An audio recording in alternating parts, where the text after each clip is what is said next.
You are about to receive messages that may be harmful to your mental state.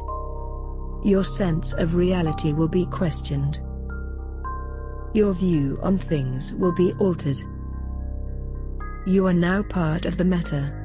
The meta controls everything. The meta determines what will and will not happen. You are watching the Meta Show.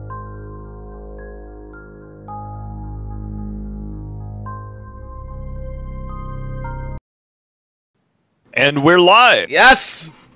Welcome everybody, it's good to be back. For me, I unfortunately had to miss last week due to holiday. We've got a fantastic show here today. We have K-Color and Villy joining us as guests, and we're going to be going over all of the action that's happened in the decade that 2018 has felt like. I don't know about... That's a great way to word it. I stole that from a tweet I saw. I was like, 2018's been a really, really long decade, because that's certainly what... but yeah, so how are things, Bo? Things are great. Christmas was awesome. I got surprised. They got me a three-piece knife set so I can chef it up with a bunch of like butcher shop coupons, so I can go get a whole bunch of meat and cook. And I've been really excited. My one knife is starting to go bad, so I had to get a new one, and now I got 3 of them. So I'm excited. 3 whole knives. All right. Thank you, Abstay, for your resub there. Okay, so but yeah, I guess ask how everybody's Christmas was been. I have no idea. Like, how was yours? How was being in the middle of nowhere for Christmas this year? Birmingham isn't technically the middle of nowhere, but it felt like that. No, it was fine. Nothing too exciting happened. Got caught in a storm on the way back, but other than that, no news is good news. Let's see. What do we want to start off with first? Do we want to? I don't really know if Villy or K-Color need introductions by the. Well, how was your Christmas, Villy? We'll do that. My Christmas was actually kind of a shit show. You know, personal stuff is always interesting. Everybody, I mean, it's happy times. Just things all kind of fell apart in terms of the planning process. So you're trying to stick everything back together. Very short period of time, but you know, it's happy times. Good gifts, good food. It certainly makes for interesting time. K-Color. It was okay. It's always awkward when people ask questions about holidays from a certain perspective because, at least judging by Twitter and just with people in general, it's always sort of a landmine. Like, how was your holidays? And like, probably about half of the people when they're asked that question have to like basically lie and put on a good face and be like, it was fine, as opposed to constant family drama and uncontrollable like traumatic things and bad stuff. But we're all sort of obliged to smile and nod and say that things were fantastic. So absolutely true. I know. I mean, seriously, like it was kind of funny. In the days before the holidays, my Twitter feed was basically just full of people going like, "Take care of yourself. Make sure that you have an opportunity, like mental health care warnings and things like that, because everybody has family fun." I think I managed to dodge any bullets this year, though. So yeah. Anyway. But to Eve, so I want to start the show by saying this has been the most explosive year in EVE Online history. And I say explosive because if you make your way over to ZKillboard, you can only go 20 pages back on ZKillboard. And it only gets you back to May. And there's already been 1,000 Super and Titan kills in just this year alone. And that's... what, 6 months, 7 months worth of Super and Titan kills? Since you can't go back further than May, and I know there was a couple big fights before May, that's a lot. I mean, that's probably hitting close to 2,000 for the year. I don't think that's ever happened in EVE. We've had more explosive battles in this year than at any time in the history of EVE. It was interesting, just in the few minutes before the show, going through and listening to the list of all of the huge fights that have broken a trillionisk. It's nuts. Like, this year we essentially didn't have just like one BR5. We had repeated super capital engagements, which is kind of interesting from a certain perspective for people that say that, EVE is dying or there's a decline in conflict, because, my God, we really spent this year murdering the fuck out of each other, and a lot of Titans died because of it. Yeah, so we'll start off, we're just kind of going to do like a year recap. And to start it off, what kicked off the year, I guess you could say, because this happened on January 9th. Usually at the beginning of the year, that's when crazy things happen. You'll remember ASCII was early in the year, then a year later you had BTEC-R. Everything tends to happen right after the new year because everyone's done with the holidays and they just want to murder each other, since they couldn't murder their families. So they come back to Eve and just kill each other. And what started it off was actually what I think is one of the most important fights of the year, and that was the fight over some Sov in Cloud Ring. I'm finding the link here where I put it. Here it is. There was a very big battle over Sov in Australian time zone. It's when our enemies started timing everything to Australian time zone. We didn't think we could win in Australian time zone, and all of a sudden this happened. 400 billion ISK was killed. Lots and lots of dreads and carriers. We brought Titans up from the south, and we ended up taking the Sov in this pivotal sim. I think it was MJXW. And that's what led things off. That's like what started things off in the War for the North, as it were. That was like the first big fight. So that's a big deal. So that happened January 9th. And then not even a short time after, we went after the keepstar. I was still on vacation. You guys can probably talk about this a lot. But we went right after the 9-4 keepstar that belonged to Horde, correct? You know, I'm looking at this and I'm like, I don't even remember this fucking fight. I don't either. And I asked around. Apparently Plex Live was the FC. But this was over just some Sov and Cloud Ring that Horde owned. And they'd retimed everything for Australian time zone because we had started winning Cloud Ring in Euro time. And then apparently this huge fight kicked off. I got nothing. Yeah, so, but we did hit the 9-4 keepstar, and I believe you know a lot about that, Mittens, because that was the $1 million battle that was supposed to take place. I remember being very angry about Pro God Legend herfing all those blurfs on that viral, and that feels like such a long time ago. Like this is really, like, in many ways, it seems like EVE Online mirrored the real world news cycle, and that there's all these big stories that in another era would have been something we would be talking about for months, right? And now it was just like, oh yeah, that thing that happened, and then it was almost immediately superseded by the next thing, right? The next thing, yeah. And so this fight, if I remember correctly, ProGod was bringing a hurricane fleet up north to participate in this fight. If I do remember, no, it wasn't this fight. That was different. Never mind. I was going to. He stayed out of the 9-4 thing. What was interesting about the last time I thought about the 9-4 fight, which is again an irony because earlier on in the year there was this huge drama. I remember getting like I was mad at Test. There was like all of this tension relating to that Pro God Legend thing, and then.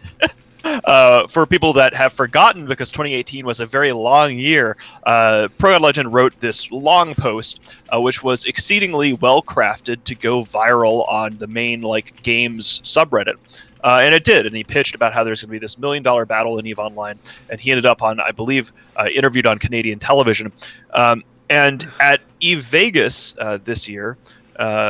Pro God Legend comes up to me and apologizes to me about it, and I thought he was quite mature about it. But it was interesting because at first I couldn't tell what he was talking about.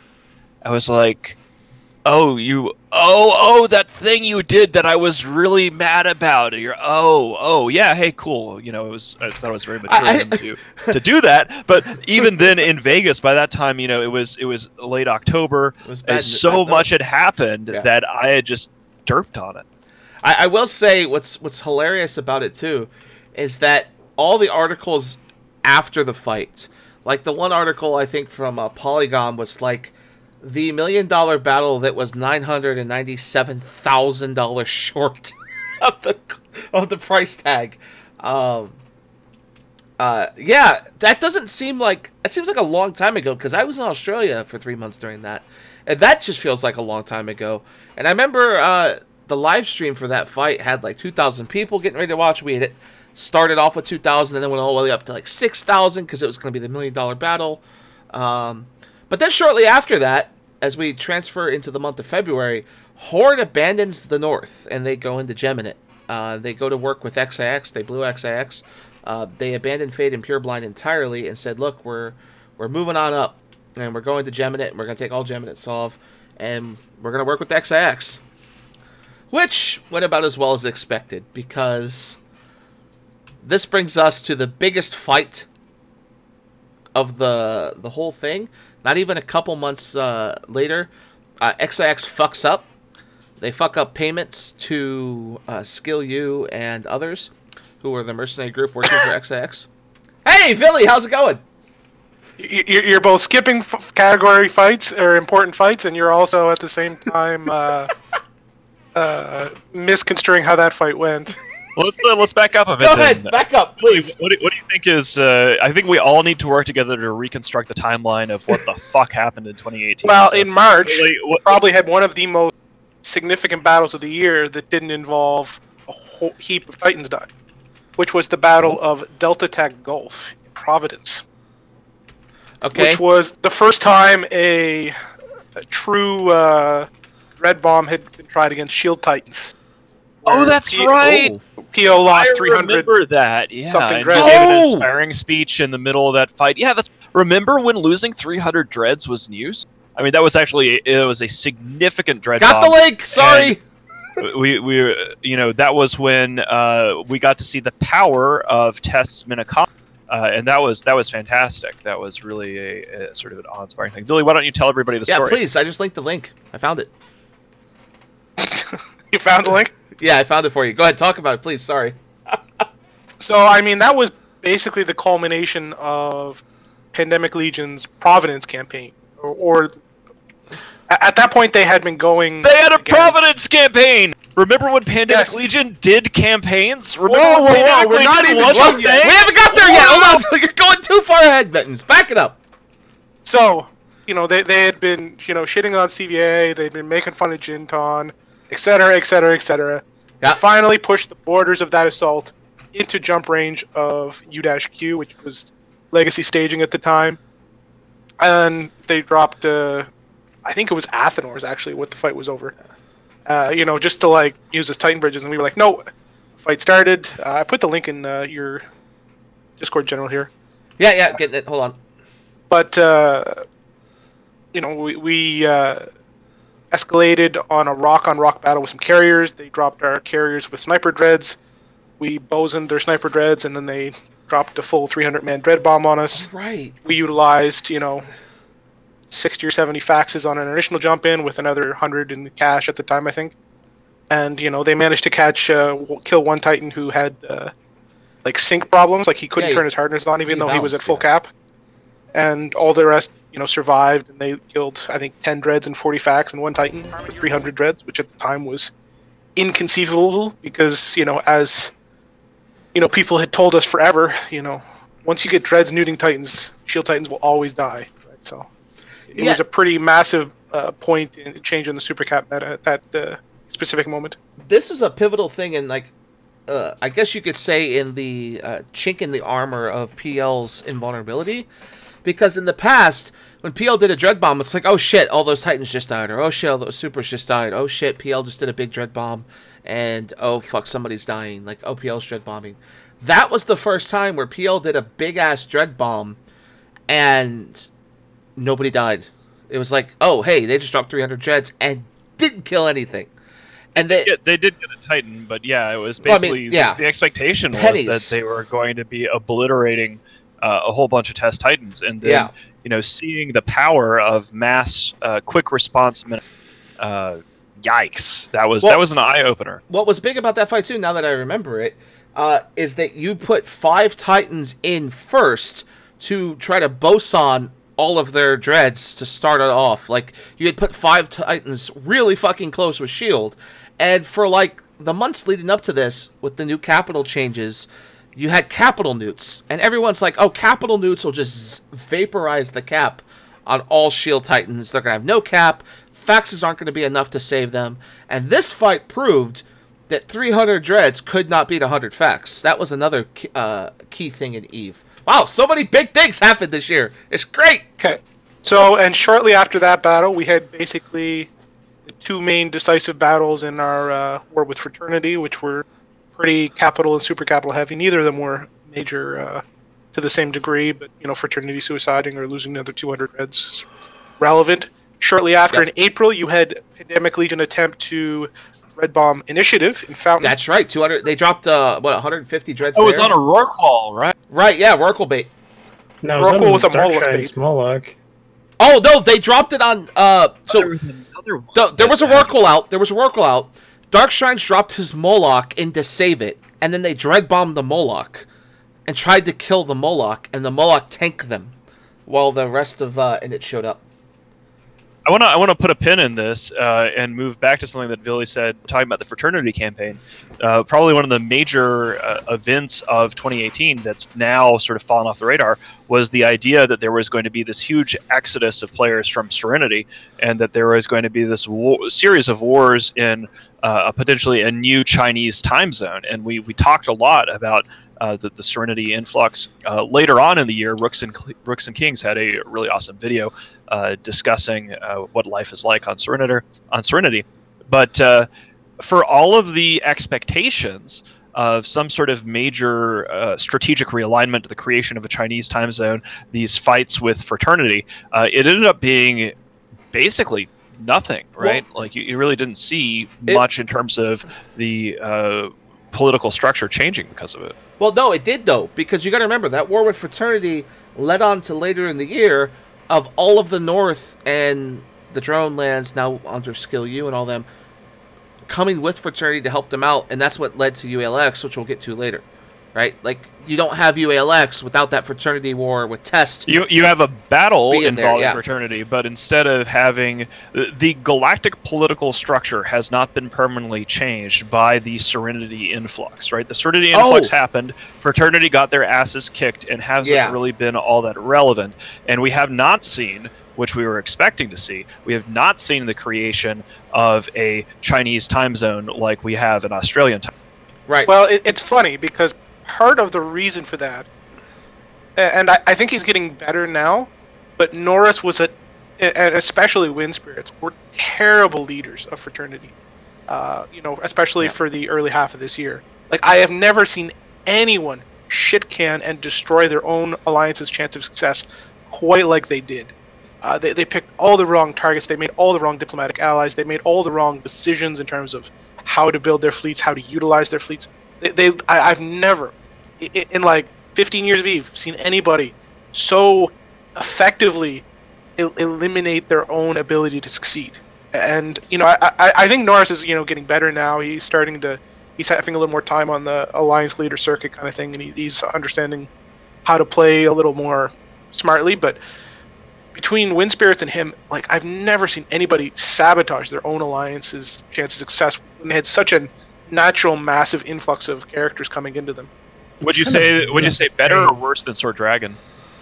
Oh, much worse than Sword Dragon. Like, as much as people like to shit on Sword, like, he at least knows how to run an alliance, and he knows how to play the diplomatic game. I agree with that. That's rude to say to a bunch of Olympians, Billy.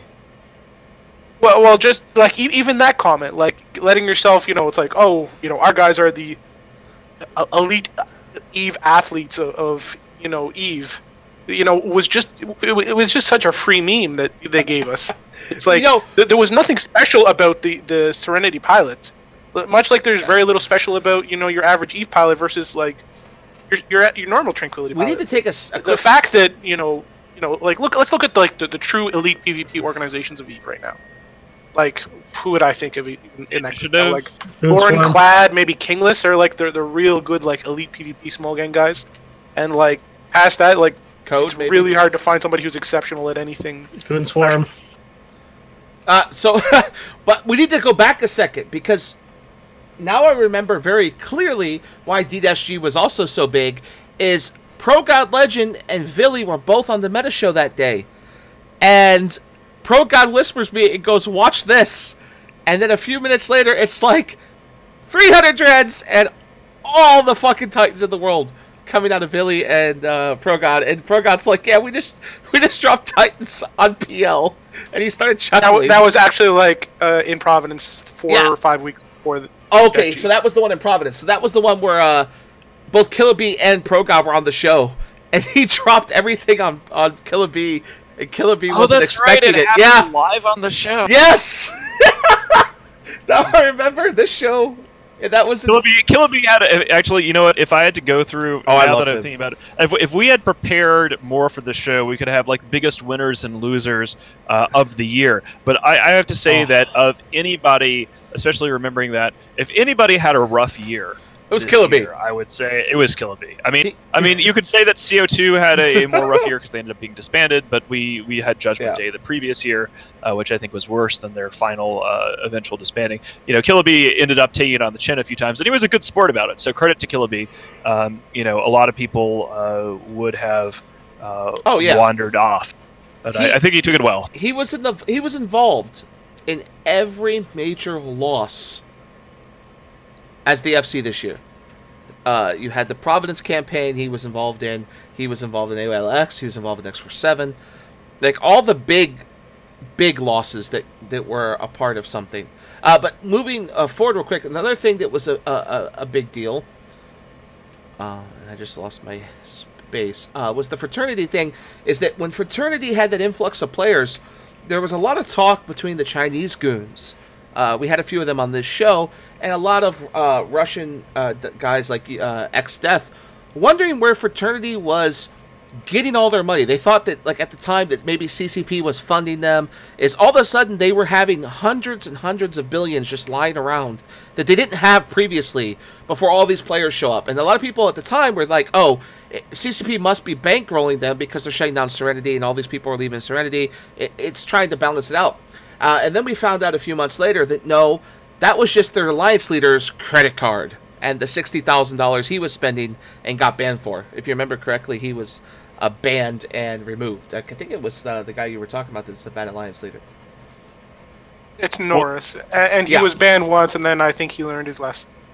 Smartened up, and you know, in reality, as I said, I think he's definitely getting better. Like being an alliance leader in such a very technical and personal and diplomatic game versus just trying to be a military leader, and especially like being a military leader in EVE, you also have to be insanely good at what you're doing. And I think all of the people coming from Serenity we're used to a very, very different meta in terms of how the game operated militarily and diplomatically. And I think they were in for a pretty brutal shock, which they did get.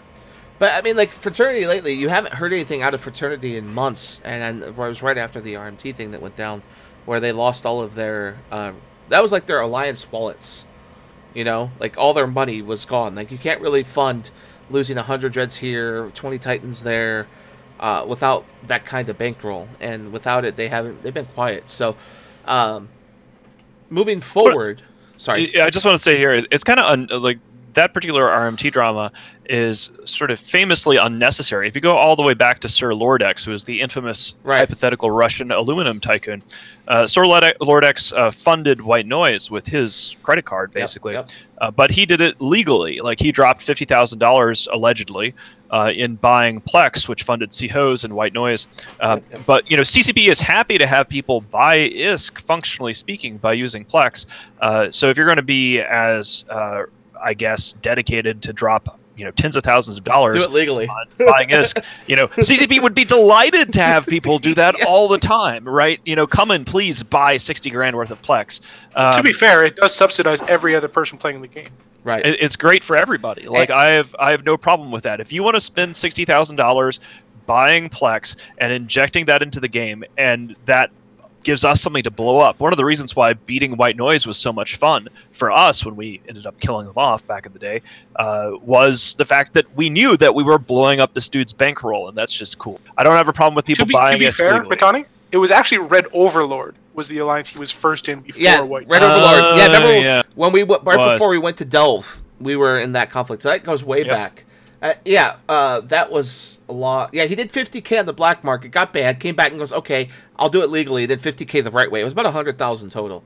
But here's a big deal, too, is that since we're talking about big events in EVE, I would say 2018 is the year of the Rorqual, right? You had Rorquals creating metrics and mining that were unseen before, like outside of maybe guys with like 100 botting characters, right, would take over a system. But Rorquals became the thing in Eve. You would go to a region and you'd see hundreds of them.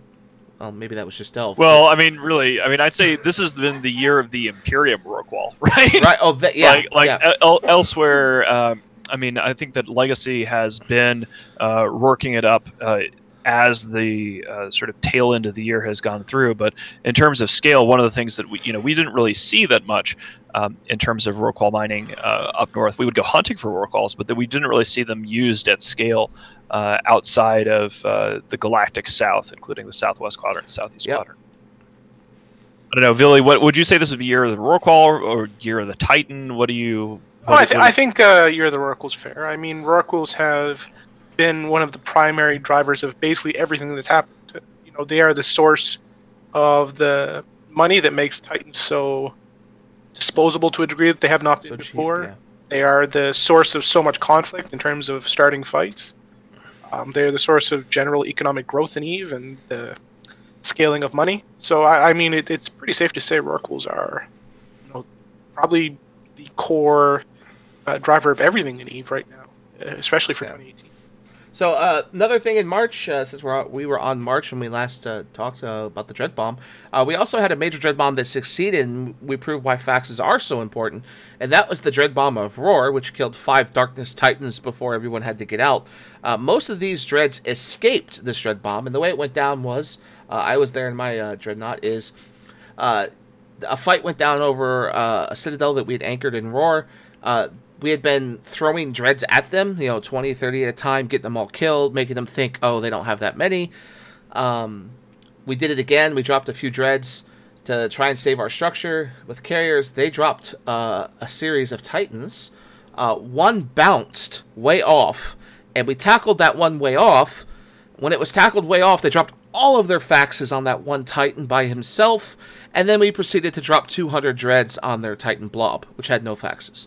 And they proceeded to lose 5 Titans before NC Dot could make it there and save them. So that was another kind of big Titan catch in the north that showed that, well, faxes are important, and now every GUI needs to own a fax. This is my plug. I think it goes to show that when we're going through this, we're like, oh yeah, 5 Titans died. Back in the day, a single Titan dying would be a news article on the Britannia.com or on Imperium News.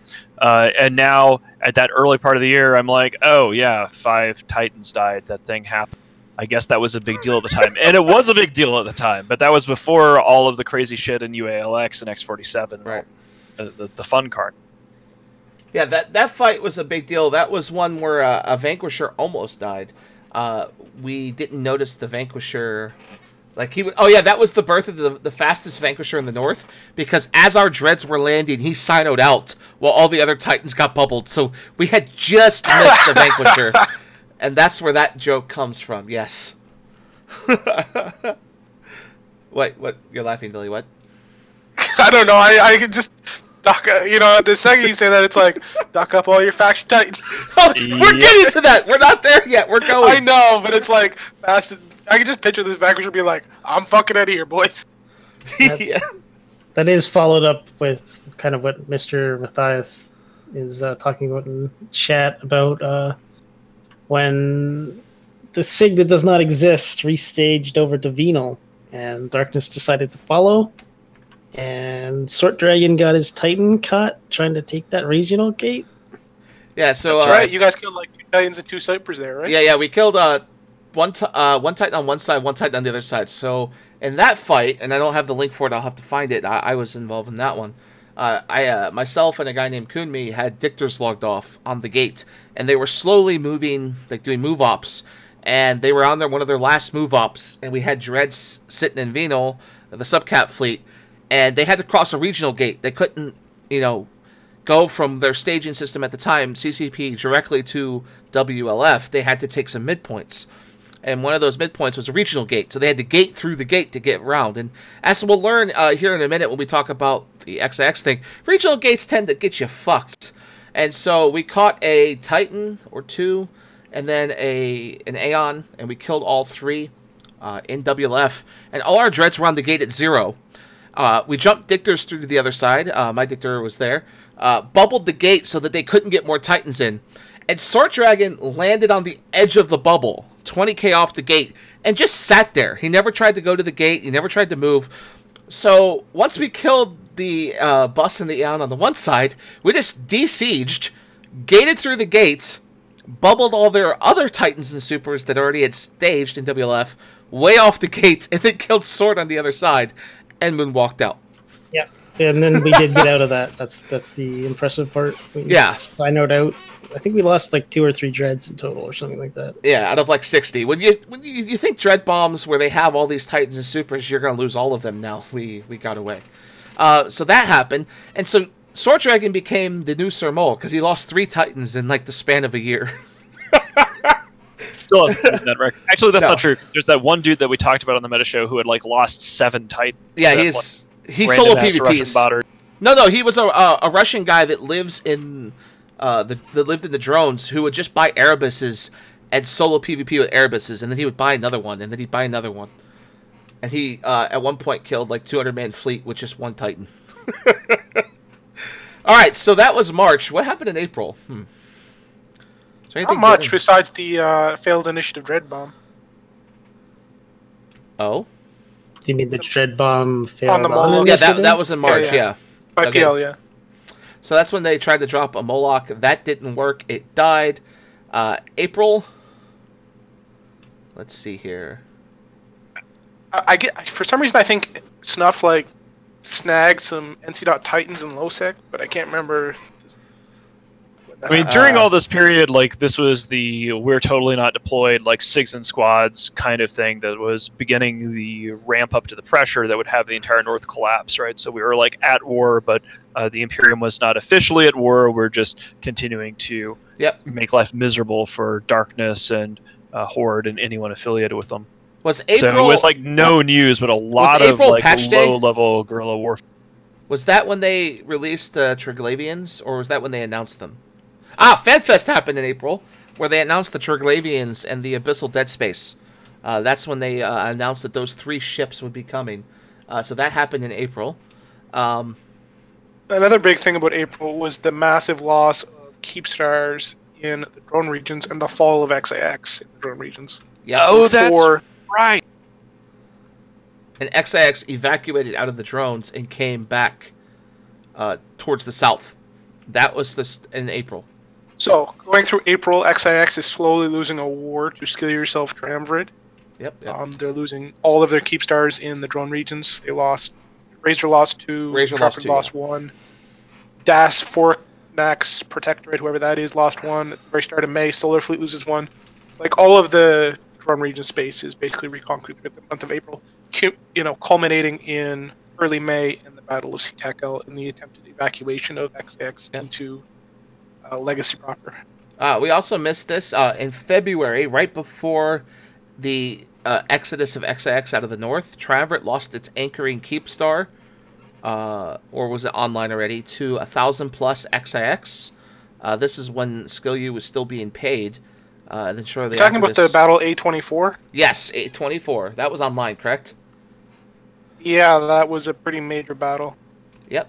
That's February 2018. That was Horde being paid by Test, or Horde being paid by XIX, Test there, XX there. There's actually 2,000 people.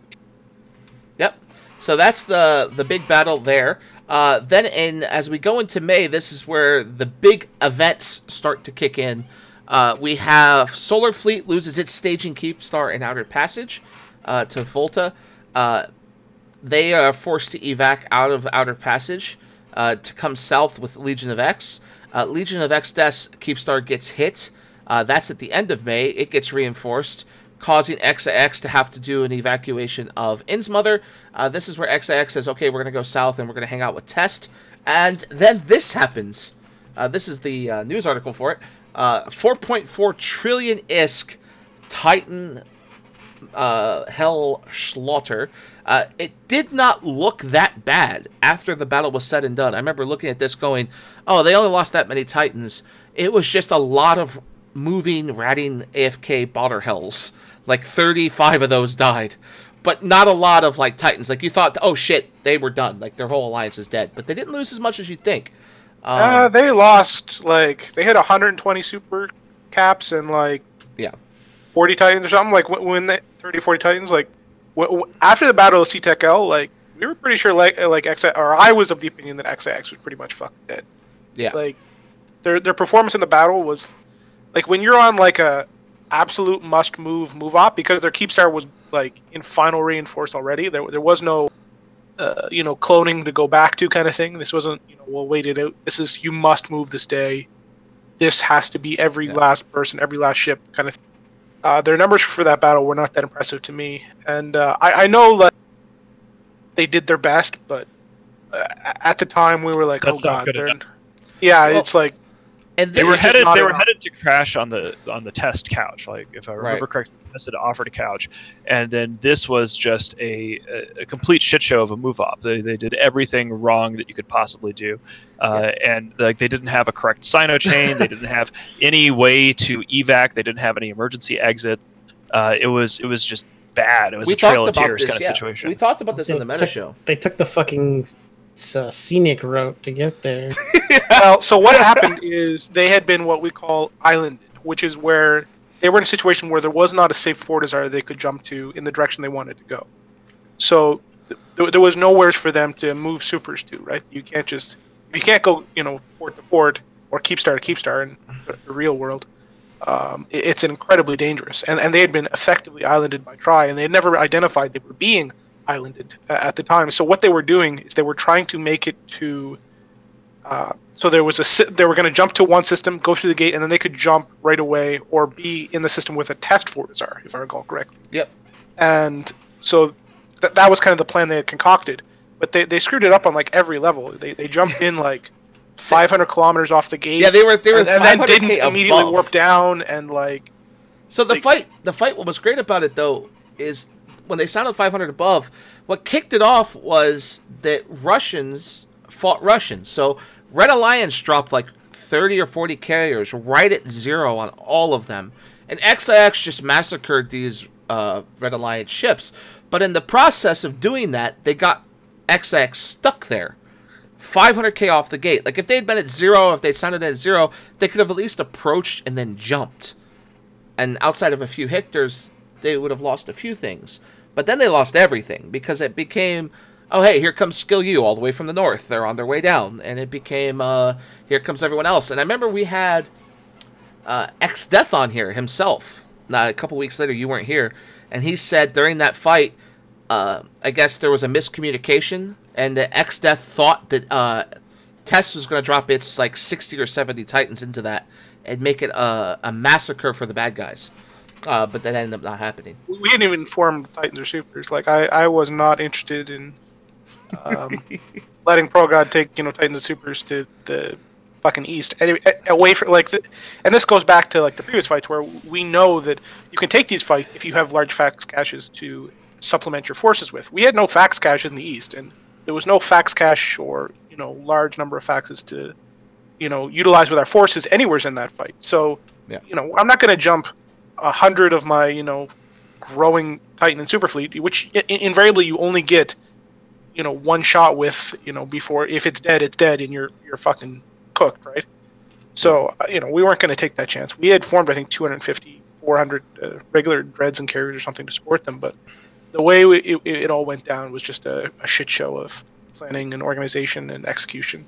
Yep. It's unfortunate how it all went out in the end. I got an interesting question here, which is what became of Legion of Death after that? Like, where are they today? Have they, like, how long did they stay on Test's couch? How did that work out for you guys? What was so they stayed on our couch all the way throughout the Summer War.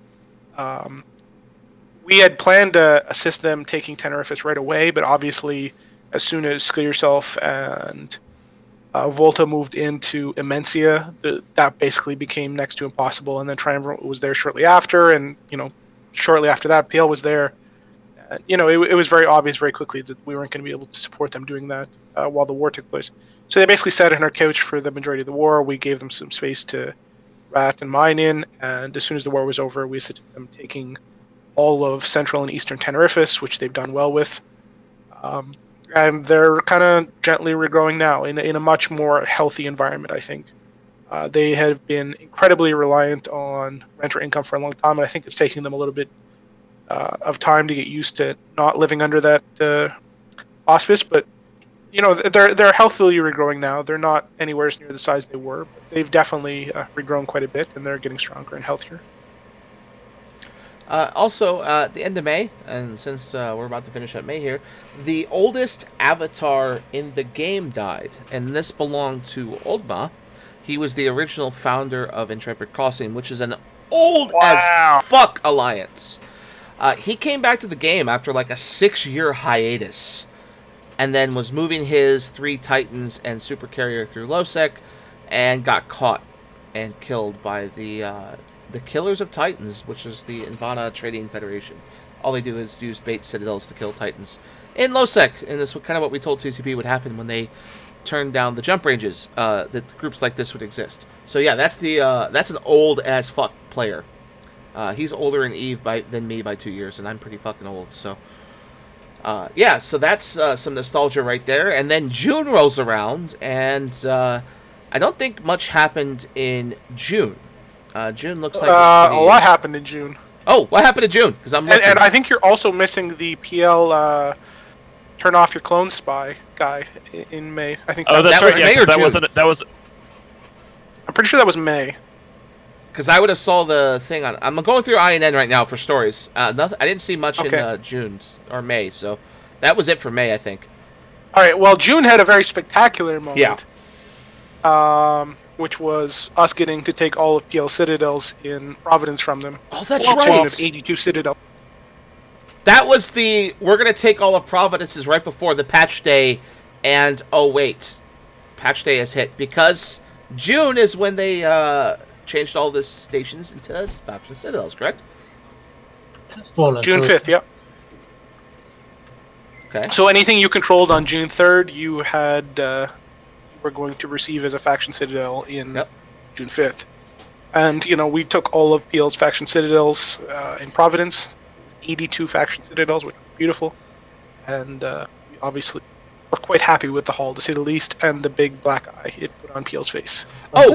Was it like a downhill after that for them? Like, it really seems like it's been downhill for PL for a while. Yeah, I think since that big dread bomb is when they went downhill. But here's another one I forgot. Right at the end of May, right before June 1st, we have Mortis Angels leaving GOTG, which emptied Fade. Like, that's when Fade became a no man's land.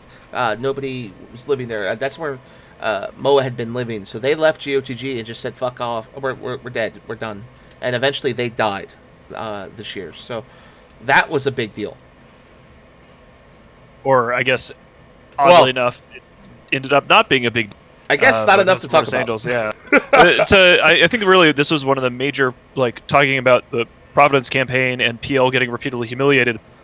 What you saw over the narrative arc of the year when it came to what used to be the core of the opposition to the Imperium and to the Legacy Coalition, you saw, I think, a change where Pandemic Legion used to be seen as the strongest and most strategically relevant alliance in whatever you want to call the totally anti-Blue Donut Northern Blue Donut group. It used to be PL, and this year really NC.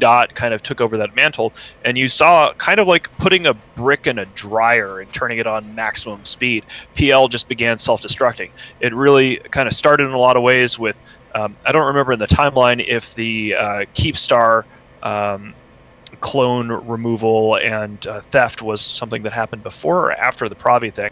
But that was blamed on Headliner, basically, alienating people within his alliance.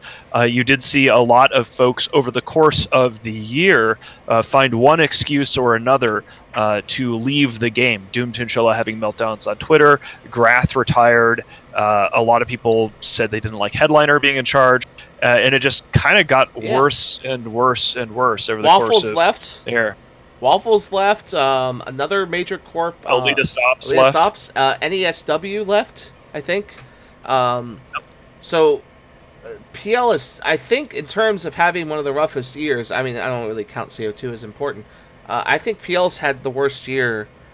It's certainly been a downfall in terms of how the mighty have fallen. At the start of the year, like when PL was, they went through, they took all of Providence, and that was considered a thing.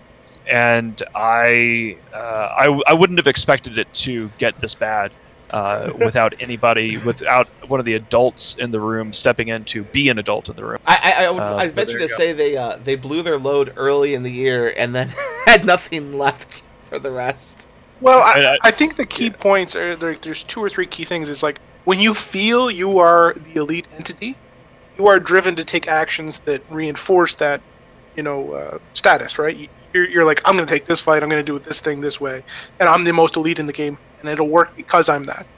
But the thing is, they lost a lot of the key people who did the planning and the real heavy-duty work behind a lot of the ops that is rarely seen. And all of a sudden, they started, failing. And then, rather than, stop and take a moment and be like, why are we failing? Why did this not work? What did we do wrong? They just said, we'll do it better next time. And we'll do it better next time. And we'll do it better next time. And each time, it just further accelerated their failure. So, I remember in Providence, we had, it's kind of like a meme moment now where Ragnar Bile, who is the CEO of one of the strongest PL Corps, is like, oh, you'll never be able to take any soft from us. Good luck holding that shit. Ha ha ha ha ha. And then it was like, okay, bro, good luck. 4 days later. So 4 days later, we had taken 90% of the SOV, and he's like, you're never going to be able to hold this SOV. Good luck. Ha ha ha ha ha. 2 weeks later, 82 Citadels, thank you. It's like, fucking blob. And then 2 months later when they're invading us, it's like, good luck holding your SOV. You boys are in for a fun show. And we're like, oh shit, I guess we are. Ha ha ha. And things just go poorly and poorly and poorly. And even when we took the fucking Keepstar and Highsec, 2 months ago, he's like, you'll never be able to hold that. We're going to fucking reinforce that shit every day. Ha ha ha. And it's like, here we are collecting your checks, bro. It's like, they just don't mentally, change in their head where it's So, I got an analogy. Wile E. Coyote. No matter what he tries, he's never going to catch the Roadrunner. And that is literally PL this year. No matter how many different things they tried to do this year, it never worked. They did a 300-man Dread Bomb. It failed. They tried the Dread Bomb initiative. We knew it was coming 2 hours early. They tried to Dread Bomb somewhere else. In Delve, actually. Yeah, they did one in Delve. That failed. Then they tried to hold all of Providence and laugh about it. That failed. They said that Test would never do something and conquer all the SOV. That failed. You have... And the war starts. The war started. I just got to say that Ragnar Bile being one of the top leaders in PL is just about the most 2018 sentence I've heard yet. Jesus Christ, what the fuck? Then you had the war, and that's where we get into July. So July one thing here, as we go into July, we are in Cool Kids Only mode now because we do this last 15 minutes of every show. We might run a little bit longer today because we're only in July. It's been a hell of a year. But this is for people if they've got questions or anything like that. If you're a subscriber, this is one of the things we do for subscribers. So Cool Kids Only mode until the end of the show. And let's go to July. So July... Well, realistically, the war starts before July, because we were starting to get invaded. We had Skilly and Hart and Volta move in mid-June, 2 weeks after the Citadel change. Because I remember we were planning to put a Keepstar down the week before they moved in, or the week they moved in, we were planning to put a Keepstar down. We pushed it back for a reason, because of whatever, and then they were moved in before we hit that Keepstar up. So it was right before July that things kind of started in the south. Yep. So we have July. This is a big deal because we had begun our invasion of the North. It no longer became a Sigs and Squads thing. We sent the entire Southern Imperium. And we'd only took... When did we drop 6RCQ in July? Yeah, that was the beginning of July. So 6RCQ gets dropped at the beginning of July. It goes online without a hitch. They tried to stop us with subcaps only. Again, Killer B involved here. They were afraid to get Supers and Titans involved. They didn't know how it would go as the attackers, so they didn't do it. We had our entire armada staged at the border. It just didn't work for them. That was probably going to be their best chances to kill those things. That did not happen. Jay Amazonus, come on down. He goes, put me in, coach. I remember seeing a post by Manny actually saying that they could have killed 6RCQ, but they were told they weren't allowed to commit anymore. Yeah, so I thought that was pretty interesting at the time. I think a lot of this stuff really exposed, like as we go through sort of the breakdown. So I don't really know what we want to call. Oddly enough, after fighting the same guys for years, we still don't really have a good name for PL plus NC Dot plus Guardians of the Galaxy and the usual shit show of bad guys that are always fighting against Test and good. Should. Jake, what? Clusterfuck. Yeah, we could call them the CFC 2.0. So well, Northern Coalition 2.0 would be because if you look, we were just calling them the Northern Bloc. Yeah, that works. Vincent friends, but Vincent what friends. you really see is like starting in as PL starts to lose their sense of invulnerability, as they're starting to get humiliated in June, then as things swing forward, pretty much the narrative of the rest of the year is all of the everything that the bad guys were trying, it just fails worse and worse and worse. Yeah, and I think that one of the things you really see here illustrated is a total lack of chain of command. Like one of the biggest differences organizationally speaking, like at the core, your standard issue nullsec line member is not that different regardless of what flag they're flying. There might be cultural differences, but in terms of abilities on the field, it all sort of averages out. But one of the biggest structural differences that you see between the entities in the North and the Imperium and the Legacy Coalition is the chain of command or lack thereof. In fight after fight, as we go through the next few months here, you're going to see fights that are lost due to infighting, due to people saying, oh, let's have CO2 dock up their Titans in the middle of a fight. It's just it just gets worse and worse and worse. Hubris plays a big role in a lot of these fights of people thinking, oh yeah, this will be easy for us, and then realizing, oh shit, here comes 100. I'll tell you about that number in a second. But the beginning of July is a big deal because it's the first time since we were evicted from the North, and I use evicted as a term because we were kicked out of the North, that you see the Imperium reformed in their Titan blob. And that was 6RCQ. When we anchored that structure, we proceeded to drop all of our Titans down. And I think it was about 310, 320 in that particular instance. And they were spread out around the keepstar in such a way, in a little strategic form.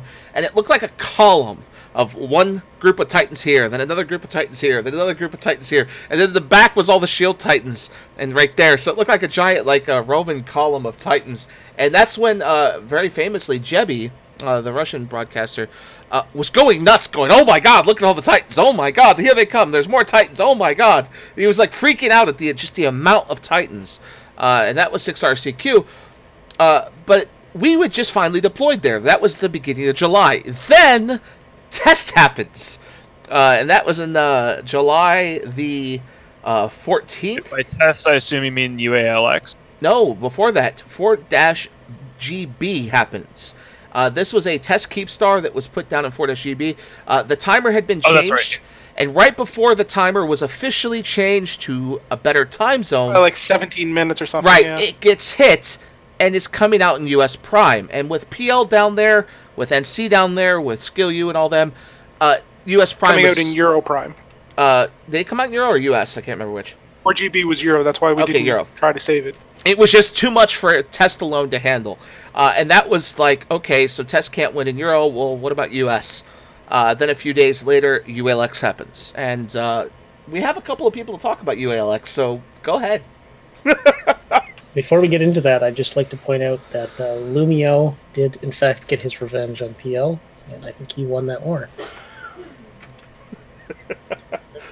If you killable, Logs pointed out to me, because we dropped our Titan super Yeah, speeds, yeah. if they would have dropped above the structure or below it, they'd been like 450 off of it. Yeah, it's actually super funny, because 6RC, like, because I remember I actually brought my Titan up through Delve, or my Armor Titan up through Delve, to come join you guys for 6RCQ. And I was sitting there and I'm like, oh my god, you guys have fucked up so royally, because you dropped your Titan to one big ball, right? So all they had to do was drop two dreads here, two dreads there, two dreads there, in surrounding, 295 kilometer spots, and there would be no way for you to stop them keeping that thing from dying. They did right? that. They did that. They did that. No, they did that for like 20 dreads. You have to be willing to suicide. Yeah. 100. They didn't do. Right? Okay, that happened this year. You had the XIX invasion from what's that group called? GOTG, where GOTG dropped a keepstar at MT02 and the drones, And XIX did exactly that. They went 5 dreads at a time, constantly, and went through like 300 dreads to kill a keepstar. And that's when we said... It was under 100 dreads. Oh, was it under? I thought it was like 300 dreads they lost. It just feels like 300 when you're losing dreads. That's like, you're constantly losing dreads, but thought, that's slow because of tie-dye. Yeah, we thought NC would do that, and they didn't. They only committed like 20 or 30. Yeah, there's no guarantee you will ever be able to keep a keepstar. Like, if you don't have a Sinojammer, there is no way to prevent a keepstar from dying if the enemy is determined enough. Because you can always suicide in more capitals. And it's funny enough because the very, very first instance of that tactic being used was you guys killing our Fortizars in F4R when we were invading Catch the year before. Right, I remember that. So, then we have UALX, and UALX is a big deal, and we have Jay here to talk about it, we have Billy here to talk about it, but it was the first time that everyone looked at the battlefield and went, okay, are they going to commit, as in PL? And then everyone looked at the battlefield and went, okay, PL's committed now, oh shit, now what happens? And that's when we saw 100+ Test Titans. Everyone thought Test had around 50 or 60, and now we saw 120 of them motherfuckers on dock. And that equaled what PL had on the field, and PL kind of went, oh shit. I think PL slightly outnumbered us. They had like 1. Yeah, so Test had 102, or Legacy proper had 102 Titans. And we had 240 super carriers, roughly, if I recall correctly. Yeah. Pandemic, like, you guys brought in another 40 Titans, or 38, I think it was. I can't remember exactly. We had position there, yeah. Shield Fleet. Yeah, your Shield Titans that came up. The attacking forces had between 160 and 180 Titans. So we were outnumbered between 20 to 40 Titans in that battle. Yeah, and that was just in the shield of ours. Then, Jay and Lux and a couple others did a thing. What did you guys do that was pivotal in this fight? Jay? Pivotal? Pivotal, sorry. Pivotable? I don't really remember. What didn't we ride from the north? Didn't we bring all of the armor? Oh, yeah. I actually went to sleep at that point. So I was like, fuck this. You know, we're killing Titans too easily. You know, the battle's not fun when it's easy. So I thought, and Asher was like, oh, we're fucking them so hard, we might as well bring armor down. And, you know, really give them the full 12 inches. So, we took all the way through Fountain and Delve, and then as we were jumping in, fucking node crashes. Like we jump in, like I think it was like another extra like 200 Titans, and the node crash.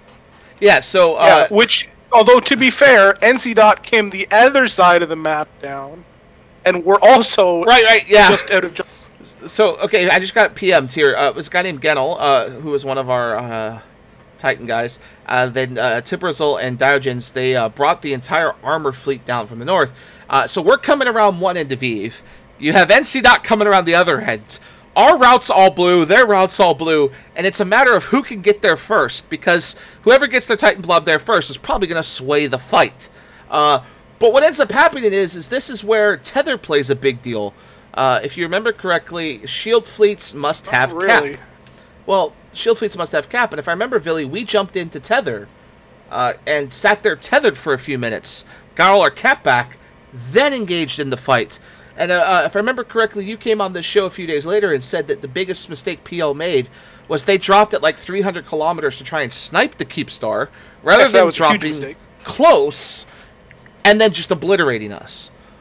And because they dropped at range, UALX was like you only, as a super capital fleet commander, you only have a couple variables you can actually control, which is your range, size of your fleet, and then how you choose to utilize what tools you have, right? Because you can't really maneuver once you're on the field with supercaps.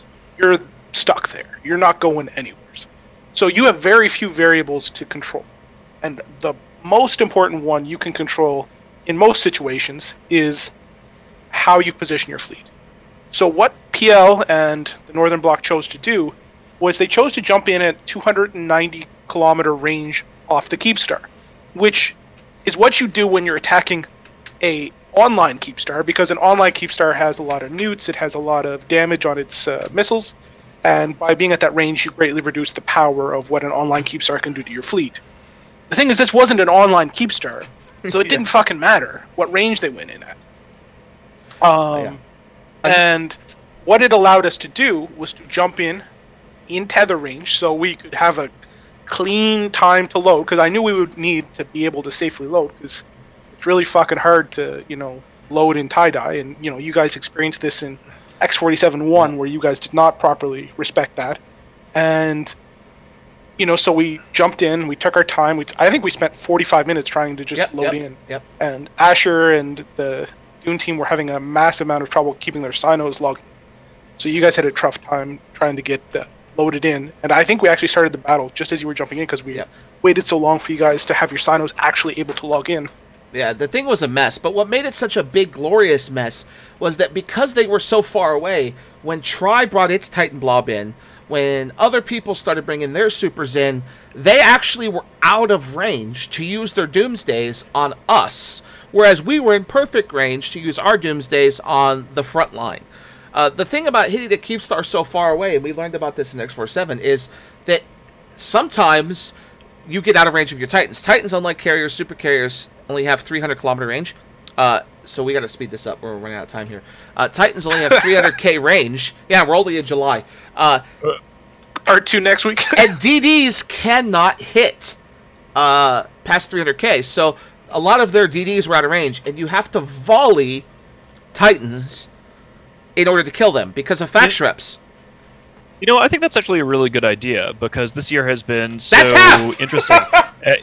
Well, so think about this. What I'd like to do is actually be able to give out some awards and things, or really sort of like Razzies, like best alliance, worst alliance, biggest downfall, and things like that. Why don't we do that? We'll have we'll get together again next week, and we'll cover the next half of 2018, and then our winners and losers and various other hilarities that we can do, because these battles are actually, each one of these fights as we go through UALX, and then we're going to get to the X47 stuff, there are these really gritty, pivotal moments that actually change sort of the course of the galaxy, for like the next, at the very least, the next year, I think. So so next show, we might even have to go longer next show, too, just to kind of get at the rewards in. But, there's a bunch I want to talk about, too, like, because we have Rorqual's record number of Rorqual losses, record number of super carriers that were Radiant that died. It's just a lot of things that we're going to talk about. So we're going to have to take a part 2 next week. Yeah, fuck it. We'll do it live. We'll do it live next week. We'll go for part 2 of the 2018 year in review. So I want to thank our guests for coming on board. Yes. And we will get together and do it again in 2019, which hopefully won't take a decade to live. Thanks to our guests, Absolutely. Thanks, everyone. Thank you, our subscribers, and we will catch you next week. Oh, real quick, before we go, Blue, thank you very much. Blue Microphones are our sponsor. New headset just came in this week, Christmas. This is the Lola. It's amazing. I recommend getting it. You get 20% off if you go to their site. We also have the Boom and the bouncy up and down thingy. I forget the official term is. It's the boxes right over there somewhere. But it keeps the microphone from moving. That's why you see the microphone on screen. It looks like Mittens and I are sitting next to each other with that microphone. It's pretty cool. So thank you, Blue Microphones. If you want to get the code, there's an INN code here, and you can also get it from our Discord and on the website. So thanks, Blue, and thanks, everyone. We'll see you next week. Thanks, guys. You are about to receive messages that may be harmful to your mental state. Your sense of reality will be questioned. Your view on things will be altered. You are now part of the meta. The meta controls everything. The meta determines what will and will not happen. You are watching The Meta Show.